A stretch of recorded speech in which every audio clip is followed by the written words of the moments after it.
ஹாய்ப்பா, எல்லாம் எப்படி இருக்கீங்க? நல்லா இருக்கீங்களா? சாப்பிட்டீங்களா? அனைவருக்கும் இனிய காலை வணக்கம். நம்ம வீட்டில் என்ன பிரேக்ஃபாஸ்ட் பார்த்தீங்கன்னா, இன்றைக்கி உளுத்தங்களி, உளுத்தம்பருப்பு வறுத்து வச்சுருக்கிறேன்.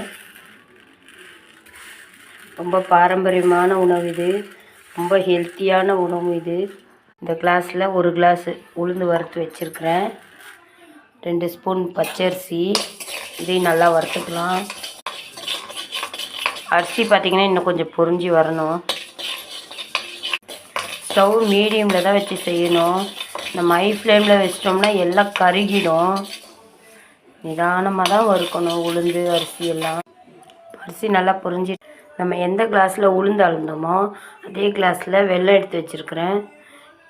ஒரு கப் உளுந்துக்கு உங்கள் ஸ்வீட்டுக்கு தேவையான அளவுக்கு ஒரு கப்புக்கு ஒன்றும் போட்டுக்கலாம், இல்லை முக்காலும் போட்டுக்கலாம். நான் முக்கால் டம்ளர் அளந்து வச்சுருக்கிறேன். வைக்கக்கூடாது. இது நல்லெண்ணெய், பியூர் நல்லெண்ணெய். இதை தான் யூஸ் பண்ண போகிறேன்.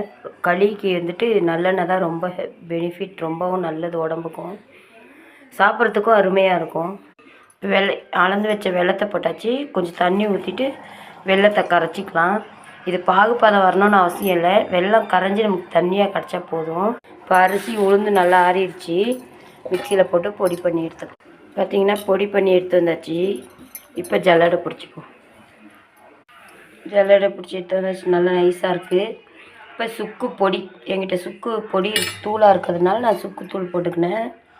ஏலக்காய் பொடி, ஏலக்காய் வந்து ஒரு 2 போட்டு நான் இந்த மாவுலேயே போட்டுட்டு பொடி பண்ணி எடுத்துக்கினேன். சுக்கு பொடி கலந்தாச்சு. இப்போ அடிக்கணமாக பாத்திரத்தில் மாவு கொட்டின்னு ஒரு சிட்டிக்கு உப்பு போட்டுக்குவோம்.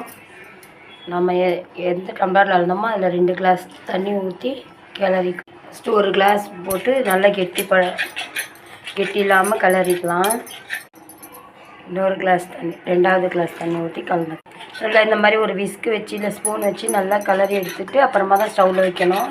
இப்போ 2 கிளாஸ் தண்ணி ஊற்றி நான் கலந்துட்டேன். இன்னொரு கிளாஸ் என்னென்னு பார்த்தீங்கன்னா இந்த வெள்ளை தண்ணி இருக்குது இல்லையா, அதையும் இப்போ ஊற்றி கலந்துட்டு ஸ்டவ்வில் வைக்க வேண்டியது தான். இதில் பார்த்தீங்கன்னா வெள்ளை வடிகட்டி ஒரு டம்ளர். இப்போ இதை ஊற்றி கலரிக்கலாம்.